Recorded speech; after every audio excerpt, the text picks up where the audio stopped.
Another story I heard about myself. This one happened in high school. We had this teacher in high school whose kid went to our high school. His name was Mr. McNamara, and his son Jake McNamara went to our high school. He was a sophomore when I was a senior, so he was 2 years behind me. And Mr. McNamara was an asshole. And one weekend, he and his wife decided to leave town, which you should never do if you're an asshole.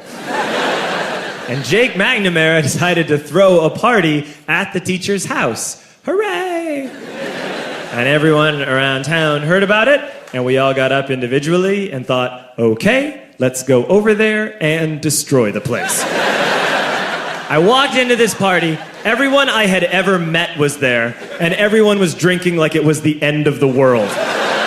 People were drinking like it was the Civil War and a doctor was coming to saw our legs off. It was totally unsupervised. We were like dogs without horses. We were running wild.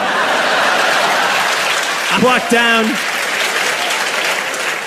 walked down to the basement. They had a pool table in the basement. One dude took a running start and threw his body onto the pool table and broke it in half. Another kid found out which room was Mr. McNamara's and went upstairs and took a shit on his computer. So the party was going great. I'm standing in the basement and I'm holding a red cup. You've seen movies. And I'm standing there and I'm holding a red cup and I'm starting to black out. And I guess someone said like, something, something, police. And in a brilliant moment of word association, I yelled, fuck the police! Fuck the police! And everyone else joined in. 100 drunk white children yelling, fuck the police. With the confidence of guys who have like already been to jail and aren't afraid of it anymore. You know, that like, I serve my nickel, you come and take me confidence. But white children. The reason someone had said something, something, police was because the police were there.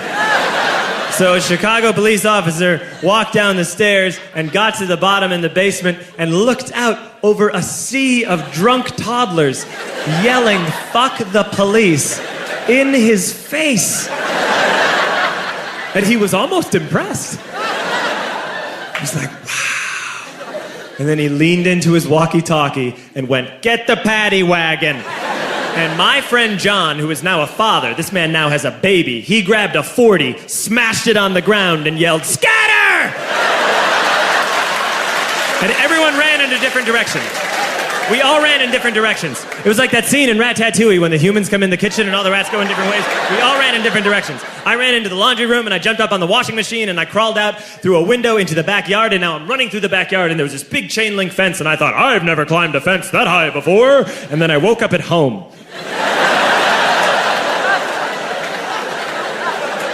On Monday, I went to school because that's what we did back then. And I'm walking into the school building, and who do I see but Jake McNamara? And he says to me, hey, were you at my party on Saturday? And I said, no. You know, like a liar. And he said things got really out of hand. Someone broke the pool table. Someone took a shit on my dad's computer. But the worst thing, he says, the worst thing is that someone stole these old antique photos of my grandmother, and my parents are freaking out about it. And I had that thought that only blackout drunks and Steve Urkel can have.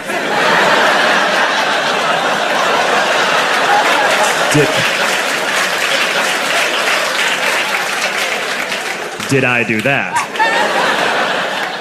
I figured, no, I wouldn't have done that. But I was never sure until 2 years later. Relax. I'm playing video games with this kid named Alex that we also went to high school with. 2 years later, we've graduated by now. We're playing video games for a couple hours. And then Alex says to me, hey, come here, I want to show you something. And he takes me into his bedroom. And then he takes me into a side room off of his bedroom. Never a good thing to have.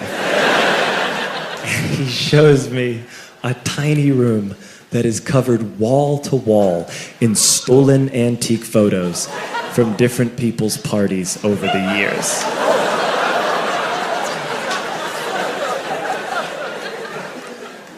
said, "Why? Why do you do this?" And Alex said, "Because it's the one thing you can't replace."